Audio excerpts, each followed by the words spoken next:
ಭಾಳ ಆರೈಸಲಿಕ್ಕೆ ಎಲ್ಲ ನನ್ನ ಬಾಲ ಸ್ನೇಹಿತರು ಬಂದಾರ, ಆಮೇಲೆ ನನ್ನ ಹಿತೈಷಿಗಳು ಬಂದಾರ, ಬಂಧುಗಳು ಬಂದಾರ, ನಮ್ಮ ಅಕ್ಕ ತಂಗಿಯರು ಬಂದಾರ, ಅಣ್ಣ ತಮ್ಮಂದಿರು ಬಂದಾರ. ನಿಮ್ಮೆಲ್ಲರಿಗೂ ಮೊದಲಿಗೆ ನಾನು ಕೃತಜ್ಞತಾಪೂರ್ವಕವಾಗಿರ್ತಕ್ಕಂಥ ಒಂದು ಧನ್ಯತೆಯನ್ನು ಅರ್ಪಿಸ್ತಾ ಇದ್ದೀನಿ. ನಾನು ನನ್ನ ಈ ವಯೋನಿವೃತ್ತಿ ಜೀವನವನ್ನು ಹೊನ್ನೂರಿನಲ್ಲಿ ಮುಗಿಸಿದ್ದು ಭಾಳ ತುಂಬ ಸಂತೋಷ ಅನ್ನಿಸ್ತದೆ. ಹೊನ್ನೂರು ಹುಟ್ಟು 1764 ಬಾಲ್ಯ ಹೊರಗೆಲ್ಲ ಅದೇ ನನ್ನ ತಂದೆ ತಾಯಿಯ ಉತ್ತರದಲ್ಲಿ ನಾನು ತಿಳಿಸಿದ್ದೇನೆ. ನನ್ನ ಪುಣ್ಯದ ಫಲವಾಗಿ ನನ್ನ 5 ಮಂದಿಯ ನಂತರ ನಾನು ಜನಿಸಿ ತಮ್ಮನಾಗಿ ಪ್ರೀತಿಯ ಮಗನಾಗಿ ಬೆಳೆದು ಒಂದು ಉತ್ತಮವಾಗಿರ್ತಕ್ಕಂಥ ಒಂದು ನನಗೆ ಮಾರ್ಗದರ್ಶಕರಾಗಿ ಎಲ್ಲರೂ ನನ್ನ ಕುಟುಂಬ ಚೆನ್ನಾಗಿ ನೋಡಿಕೊಂಡಿದೆ. ಹಾಗಾಗಿ ಮತ್ತೆ ಮುಂದೆ ನನ್ನ ಬಾಲ್ಯ ಜೀವನ ಎಲ್ಲ ತಳಕಲ್ಲೇ ಸುಮಾರು 7ನೇ ತರಗತಿ ತನಕ ನಾನು ಅಲ್ಲೇ ಪ್ರಾಥಮಿಕ ಶಾಲೆ ಶಿಕ್ಷಣವನ್ನು ಮುಗಿಸಿದ್ದೆ. ಮುಂದೆ ನಂತರ ನಮ್ಮ ಚಿಕ್ಕಪ್ಪನವರಾಗಿರ್ತಕ್ಕಂಥ ಶಂಭುಲಿಂಗ ಬಾಜಾರವರ ಹೊಳಲಲ್ಲಿದ್ದರು ನಮ್ಮ ಚಿಕ್ಕಪ್ಪನವರು. ಅಲ್ಲಿ ನನ್ನ 3 ವರ್ಷದ ಹೈಸ್ಕೂಲ್ ಜೀವನ ಮುಗಿಸಿದೆ. ಅಲ್ಲಿ 3 ವರ್ಷದ ಹೈಸ್ಕೂಲ್ ಜೀವನದಲ್ಲಿ ನಾನು SLC ಫೇಲ್ ಆಗಿಬಿಟ್ಟೆ. ಫೇಲ್ ಆದಾಗ ಭಾಳ ತುಂಬ ನೊಂದ್ಕೊಂಡು ಬಿಟ್ಟೆ. ನಮ್ಮ ಚಿಕ್ಕಪ್ಪನವರು ಬೇಯ್ದ್ರು, ನಮ್ಮ ಅಪ್ಪ ಅವರು ಬೇಯ್ದ್ರು. ಹಾಗಾಗಿ ನಮ್ಮಪ್ಪ ನಾವು ಅಕ್ಷರಗಿ ವೃತ್ತಿ ಮಾಡ್ತಾ ಇರೋದ್ರಿಂದ ನಮ್ಮಪ್ಪ ಏನು ಮಾಡ್ತಾರೆ, ಬಿಡಿಸಿ ಅಕ್ಷರಗಿ ವೃತ್ತಿಗೆ ಹಚ್ಬಿಟ್ರು. ಎಲ್ಲ ಆಭರಣ ಮಾಡೋಕ್ಕೆ ನಾನು ಮಾಡ್ತಾಯಿದ್ದೆ. ಆಗ ಸುಮಾರು ಮಾಡ್ತಾ ಇದ್ದಾಗ ಈಗ ನೆನೆಸ್ಬೇಕಾಯ್ತು. ಈ ಸಂದರ್ಭದಲ್ಲಿ ಐಗೋಳು ಚಿತ್ರದುರ್ಗದ ಅವರು ನಮ್ಮ ಮನೆ ಎದುರ ಹೋದ್ರೆ ಅವರು ಏನು ಮಾಡ್ತಿದ್ರು, ನಮ್ಮ ಅಪ್ಪರಿಗೆ ಮಾವ ಅಂತಿದ್ರು. ಹಳ್ಳಿಗಳಿಗೆಲ್ಲ ಸಂಬಂಧ ಆ ರೀತಿ ಇರ್ತಿತ್ತು.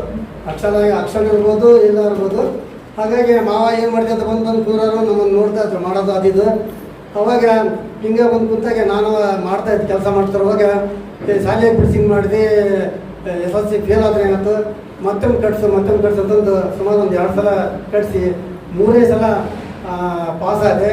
ಅದಕ್ಕೆ ಕಾರಣೀಭೂತರಾಗಿರ್ತಕ್ಕಂಥ ಈ ಸಂದರ್ಭದಲ್ಲಿ ಐಗುಳಿಸಿದ ನಾನು ನೆನೆಸ್ಬೇಕಾಗಿತ್ತು. ಯಾಕೆಂದರೆ ನಾನು ಆ ಒಂದು ವೃತ್ತಿಗೆ ಇದ್ದಾಗ ನಾನು ಈ ಸಾಹಿತ್ಯಿಕವಾಗಿ ಬೆಳೀತಾ ಇದ್ದಲ್ಲ, ಸಾಹಿತ್ಯಿಕವಾಗಿ ನಾನು ಮುಂದುವರಿತಿದ್ದಲ್ಲ ಮತ್ತು ಮೇಷ ಆಗ್ತಿದ್ದಿಲ್ಲ. ಹೀಗಾಗಿ ನನ್ನ ಬಾಲ್ಯ ಜೀವನ ಅಲ್ಲಿಗೆ ಮುಟ್ಕ ಆಗ್ತಿತ್ತು.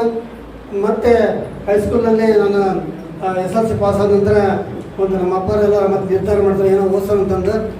ಹಾಗಾಗಿ ನಮ್ಮ ಊರಿನವರಾಗಿರ್ತಕ್ಕಂಥ ತಳಗಲ್ನವರು ಆಗಿರ್ತಕ್ಕಂಥ ಕೋಟೇಶ್ವರ ಕಾಲೇಜಲ್ಲಿ ಲೆಕ್ಚರ್ ಅಂತ ಇದ್ರು, ಮಲ್ಲಪ್ಪ ಅಂತಂದು. ಅಲ್ಲಿ ಹೋಗಿ ನಮ್ಮ ಅಪ್ಪರಿಗೆ ಭಾಳ ಆಗ್ತಾರವರು ಕರ್ಕೊಂಡು ಹೋಗಿ ಅಲ್ಲಿ ಬಿಟ್ಟು ನನ್ನನ್ನು ಭಾಳ ತುಂಬ ಬಡತನ ಕಷ್ಟ ಇತ್ತು. ಅದಾಗ ಬಿಟ್ಟು ನಮ್ಮನ್ನು ಅಲ್ಲಿ ಸೇರಿಸಿದ್ರು. ಮುಂದೆ ಅಲ್ಲಿ ನಾನು PUC ಓದಿದೆ ಮತ್ತು ಡಿಗ್ರಿ ಮಾಡಿದೆ. ಡಿಗ್ರಿ ಮಾಡಿದ ನಂತರ ಮತ್ತೆ ಮುಂದೆ ನಾನು ಮತ್ತು B.Ed ಗಂಗಾವತಿಯಲ್ಲಿ ಮುಗಿಸಿದೆ. ನಂತರ ಎಕ್ಸ್ಟರ್ನಲ್ MA ಮಾಡಿದೆ. ನಾನು PUC ಓದ್ಬೇಕಾದ್ರೆ ಫಸ್ಟಿಗೆ ಜಾಯಿನ್ ಆದಾಗ SLC ನಂದು ತುಂಬ ಫೇಲ್ ಆಗಿದ್ದೆ. ಅಲ್ಲಿಗೂ 43% ಇತ್ತು, 43% ಇತ್ತು. ನನ್ನನ್ನು ಮೊದಲು ಜಾಯಿನ್ ಮಾಡಿ ಸೇರಿಸಿದ್ರು ಕಾಲೇಜಾಗ. ನಂತರ ಒಂದು ಆದೇಶ ಬಂತು, ಸೇರಿ 10-15 ದಿವಸ ಆಗಿರ್ಬೋದು. ಇಲ್ಲ, ಯಾರು ಎಜುಕೇಷನ್ ಮಾಡ್ತಾರೋ, ಯಾರು ಎಜುಕೇಷನ್ ತಾಂಡರೋ ಅವರು 50% ಇರಲೇಬೇಕು, ಇಲ್ದವ್ರು ನಿಮ್ಮನ್ನ ಆರ್ಸಿಗೆ ನಾವು ಎತ್ತಡಿ ಮಾಡ್ತೀವಿ ಅಂತಂದು. ನಾನು ಏನು ನನ್ನ ಒಂದು ಭಾವನೆ ಏನಿತ್ತಂದ್ರೆ, ನಾನು ಮೇಷ ಆಗಬೇಕಂತ ಒಂದು ಉದ್ದೇಶ ನನ್ನದು. ಯಾವಾಗಲೂ SLC ಫೇಲ್ ಆದ್ರೂ ನಾನು ಮೇಷ ಆಗಬೇಕು, ನಾನು ಒಂದು ಶಿಕ್ಷಕ ವೃತ್ತಿಯಾಗಿ ಸ್ವೀಕಾರ ಮಾಡಬೇಕಂತ ಒಂದು ಭಾವನೆ ಇತ್ತು. ನೋಟ್ಸ್ ಬೋರ್ಡ್ ಹಾಕಿಬಿಟ್ಟು ನನ್ನ ಹೆಸರಿತ್ತು, ಒಂದು 100 ಮಂದಿ ಹೆಸರಿತ್ತು. ನಾನು ಅವತ್ತೇ ನಿರ್ಧಾರ ಮಾಡಿದೆ, ನಾನು ಓದಿದ್ರೆ ಎಜುಕೇಷನ್ ತಗೋಬೇಕು, ಇಲ್ಲಾಂದ್ರೆ ನನ್ನ ಟ್ರಂಕ್ ಗಟ್ಟಿಗೆಟ್ಟು ನನ್ನ ತಳಕಲ್ಲಿ ಬರ್ಬೇಕಂತ ಒಂದು ನಿರ್ಧಾರ ಮಾಡಿದೆ.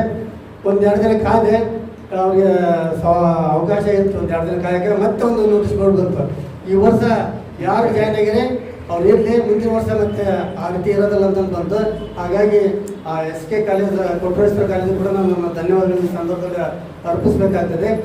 ಆಗ ನಾನು ಮತ್ತೆ PUC ಎಜುಕೇಷನ್ ಮುಗಿಸಿ ಮತ್ತೆ ಇಂಟರ್ನ್ಶಿಪ್ ಕೋರ್ಸ್ ಮುಗಿಸಿ ಈ ಟೀಚರ್ ವೃತ್ತಿಯನ್ನು ನಾನು ಅರ್ಹನಾದೆ. ಹಾಗಾಗಿ BA ಮಾಡಿ B.Ed ಮಾಡಿ ಗಂಗಾವತಿಯಲ್ಲಿ ನಾನು B.Ed ಮುಗಿಸಿದ ಮೇಲೆ ನಾನು ಮತ್ತೆ ವೃತ್ತಿಗೆ ಹೊಂದ್ಕೊಳ್ಳಿಕ್ಕೆ ಮತ್ತೆ ನನಗೆ ನೌಕರಿ ಸಿಗಲಿಲ್ಲ ಬೇಗ. ಹಾಗಾಗಿ ವೃತ್ತಿಗೆ ಮತ್ತು ಇದೇನಪ್ಪ ಮಾಡೋದು ಕಷ್ಟ ಅಂತಂದು ನಾನು ಜೀವನ ಅಂತಂದು ಮತ್ತೆ ನಾನು ಒಂದು ವ್ಯಾವಹಾರಿಕ ವೃತ್ತಿಗೆ ಅಂಟ್ಕೊಂಡೆ. ಅಲ್ಲಿಗೆ ಸ್ವಲ್ಪ ಏನಾಯ್ತಪ್ಪ, ಒಂದು ಕಿರಾಣಿ ಅಂಗಡಿ ತೆಗಿಬೇಕು ಅಂತಂದು ಕಷ್ಟ.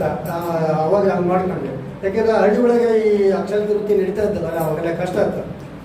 ಹಾಗಾಗಿ ನಾನು ವ್ಯಾವಹಾರಿಕವಾಗಿ ಒಂದು ಅಂಗಡಿಯನ್ನು ಓಪನ್ ಮಾಡಿದೆ. ನಂತರ ಮತ್ತೆ ನನಗೆ ನೌಕರಿ ಸಿಕ್ತು. ಆ ಗೋವಿಂದ ಗೌಡರು ಕೂಡ ನಿಲ್ಲಿಸ್ತಿದ್ರು ಅವಾಗ. ಅವರ ಈ ಸಂದರ್ಭದಲ್ಲಿ ನೆನಬೇಕಾಗಿದೆ. ಆ ಏಜೆಂಟ್ ಅಂತ ನನಗೆ ನೌಕರಿ ಸಿಕ್ತು. ನಾನು ಆ ಒಂದು ಸಂದರ್ಭದಲ್ಲಿ ಮೊದಲಿಗೆ ನನ್ನ ನೌಕರಿಗೆ ಜಾಯ್ನ್ ಆಗಿದ್ದು ಅಡುವೆಲಿಗೆ ತಾಂಡ ಅಂತ ಒಂದು ದೀನ ದಲಿತರ ಒಂದು ಶಾಲೆಯಲ್ಲಿ ನಾನು ಕೆಲಸ ಮಾಡಿ ಸುಮಾರು ಅಲ್ಲಿ ಒಂದು 9 ವರ್ಷ ಶಾಲೆಯಲ್ಲಿ ಒಂದು ಸೇವೆ ಸಲ್ಲಿಸಿದೆ. ನಂತರ ಮತ್ತೆ ನಮ್ಮ ಜಗದೀಶ್ ಸರ್ ಕೂಡ ಇದ್ರು, ನಾವು ಇದ್ದಾಗೆಲ್ಲ. ಅಲ್ಲಿಂದ ನಮ್ಮನ್ನು ಅವ್ರು ಮತ್ತೆ ಏನು ಮಾಡಿದ್ರು, ಶಿವಪುರ ತಂಡಕ್ಕೆ ಅವರು ಫ್ಯೂಚರ್ ಟ್ರಾನ್ಸ್ಫರ್ ಕೊಟ್ಟರು. ಅಲ್ಲಿ ಕೂಡ ಶಿವಪುರ ತಂಡದಲ್ಲಿ 9 ವರ್ಷ ಒಂದು ನಿರಂತರ ಸೇವೆ ಮಾಡಿದೆ. ನನಗೊಂದು ಹೆಮ್ಮೆ ಏನಪ್ಪ ಅಂದ್ರೆ, ಆ ಒಂದು ಬಡ ಮಕ್ಕಳ, ಆ ದೀನದಲಿತರ ಮಕ್ಕಳ ಒಂದು ಶಿಕ್ಷಣ ಕಲಿಸ್ತಕ್ಕಂಥದ್ದು ನನ್ನ ಹೆಗ್ಗಳಿಕೆ. ಹಾಗಾಗಿ ನಾನು ತುಂಬ ನನ್ನಲ್ಲಿರ್ತಕ್ಕಂಥ ಸಾಮರ್ಥ್ಯವನ್ನು ಬಳಸಿ ನಾನು ಮಕ್ಕಳಿಗೆ ನನ್ನಷ್ಟು ಸಾಮರ್ಥ್ಯವನ್ನು ನಾನು ಹೇಳಿ ಆ ಶಿಕ್ಷಣವನ್ನು ಕಲಿಸಿದ್ದೀನಿ ಅಂತಕ್ಕಂಥ ನನಗೆ ಹೆಮ್ಮೆ ಇದೆ. ಹಾಗಾಗಿ ಅಲ್ಲಿ 9 ವರ್ಷ ಮುಗಿಸಿ ನಂತರ ಹೊನ್ನೂರಿಗೆ ಬಂದೆ 2014ಕ್ಕೆ. ಅಲ್ಲಿ ಕೂಡ ಬಡತನ ಇರ್ತಕ್ಕಂಥ ಮಕ್ಕಳು ಅಲ್ಲಿ ಕೂಡ ಚೆನ್ನಾಗಿ ವಿದ್ಯಾಭ್ಯಾಸ ಮಾಡಲಿಕ್ಕೆ ಎಲ್ಲ ಇದಿತ್ತು. ಹಾಗಾಗಿ ಸುಮಾರು ಇಲ್ಲಿ 10 ವರ್ಷ ಸೇವೆ ಸಲ್ಲಿಸಿ ನನ್ನ ಈ ಸೇವಾ ನಿವೃತ್ತಿಯನ್ನು ಹೊನ್ನೂರಿನಲ್ಲಿ ಕಳಿಸ್ತೇನೆ. ನನಗೆಲ್ಲ ಇವತ್ತೆಲ್ಲ ನೀವೆಲ್ಲ ತುಂಬ ಆಶೀರ್ವಾದ ಮಾಡಿರಿ, ಹಾರೈಸಿರಿ. ಇದಕ್ಕೆಲ್ಲ ನಾನು ಎಷ್ಟು ಹೇಳಿದ್ರು ತುಂಬ ಸಿಕ್ಕದ ನಮ್ದು. ಹಾಗಾಗಿ ಒಂದು ಗಮನವನ್ನು ವಾಚನ ಮಾಡಲಿಕ್ಕೆ ನಾನು ಎಲ್ಲರೂ ಬಂದು ಹೆಚ್ಚಿನ ರೀತಿಯಲ್ಲಿ ಈಗಾಗಲೇ ಹೇಳಿದರು. ಈ ಒಂದು ಕವಿಗೋಷ್ಠಿ, 3ನೇ ಕವಿಗೋಷ್ಠಿ ಹೆಚ್ಚಿನ ರೀತಿಯಲ್ಲಿ ಆಯ್ತು, ಸಂತೋಷ ಆಯ್ತು ಅಂತಂದು ಯಾರು ನಮ್ಮ ಮಧುನಾಯಕ್ ಸರ್. ಹಾಗಾಗಿ ನನಗೂ ಕೂಡ ತುಂಬ ಸಂತೋಷ ಆಗೈತಿ. ಊಟ ಮಾಡೋಕ್ಕಿಂತ ಸಂತೋಷ ಆಯ್ತಲ್ಲ, ನೀವೆಲ್ಲ ಬಂದು ನನಗೆಲ್ಲ ಇವತ್ತು ಇಷ್ಟೆಲ್ಲ ಆರೈಕೆ ಮಾಡಿರಿ. ನಮ್ಮ ಪತಂಜಲಿ ಯೋಗದವರು ಇರ್ಬೋದು, ಹಿರಿಯ ಅಧಿಕಾರಿಗಳು ಇರ್ಬೋದು, ಮತ್ತು ಯೋಗ ಟ್ರಸ್ಟಿನ ಮಹಿಳಾ ಮಣಿಗಳು ಇರ್ಬೋದು, ಎಲ್ಲರೂ ನನಗೆ ಭಾಳ ಅತ್ಯುತ್ತಮವಾಗಿರ್ತಕ್ಕಂಥ ಒಂದು ಸಹಕಾರ ಕೊಡ್ತಾರೆ. ಯೋಗದಲ್ಲಿ ಒಳ್ಳೆಯ ಸದೃಢ ವ್ಯಕ್ತಿ ಆಗ್ತೀವಿ. ಭೋಗ ಇದ್ದಾಗ ಏನಂತೈತಿ, ತಿಂದು ಬಟ್ಟೆ ಬೊತ್ತು ಎಲ್ಲಿ ಬೇಕಲ್ಲೇ ಬೊತ್ತು ಬಂದು ನಮ್ಮನ್ನು ಹಾಳು ಮಾಡ್ತೈತಿ, ಜೀವನ ಹಾಳು ಮಾಡ್ತೈತಿ, ಆಮೇಲೆ ಸಂಕಷ್ಟಕ್ಕೆ ಗುರಿ ಮಾಡ್ತೈತಿ. ಆದ್ದರಿಂದ ಆರೋಗ್ಯವಂತರಾಗಿರ್ಬೇಕಾದ್ರೆ ಹಿತಮಿತವಾಗಿ ಊಟ ಮಾಡಬೇಕು. ಹಿತಮಿತವಾಗಿ ನಿಮ್ಗೆ ಎಷ್ಟಾಗುತ್ತೆ ಸಾಮರ್ಥ್ಯ ಅಷ್ಟು ಸಾಮರ್ಥ್ಯದಲ್ಲಿ ನೀವು ಕೆಲಸ ಮಾಡಿರಿ, ಆ್ಯಕ್ಟಿವ್ ಆಗಿರ್ರಿ, ಯೋಗ ಮಾಡಿರಿ, ಮತ್ತೊಂದು ಮಾಡಿರಿ, ಎಲ್ಲ ಮಾಡಿರಿ. ಹಾಗಾಗಿ ನಿಮ್ಮ ಜೀವನ ಸುಖಮಯವಾಗಿರ್ತದೆ, ಆರೋಗ್ಯ ಕೂಡ ಸುಧಾರಿಸ್ತದೆ. ಎಲ್ಲ ಹೇಳಿದ್ರೆ ಈಗ ಆಗಲೇ ಮಾತಾಡುವಾಗ ಎಲ್ಲ ಸಂಪತ್ತಿಗಿಂತ ಮಿಗಿಲು ಆರೋಗ್ಯ ಅಂತ ಮಹಾಸಂಪತ್ತನ್ನು ನೀವೆಲ್ಲ ಗಳಿಸ್ಕೊಡ್ರಿ. ಮಹಾಸಂಪತ್ತು ಇದ್ರೆ ನೀವು 100 ವರ್ಷ 106 ವರ್ಷ ಬದುಕ್ತೀರಿ.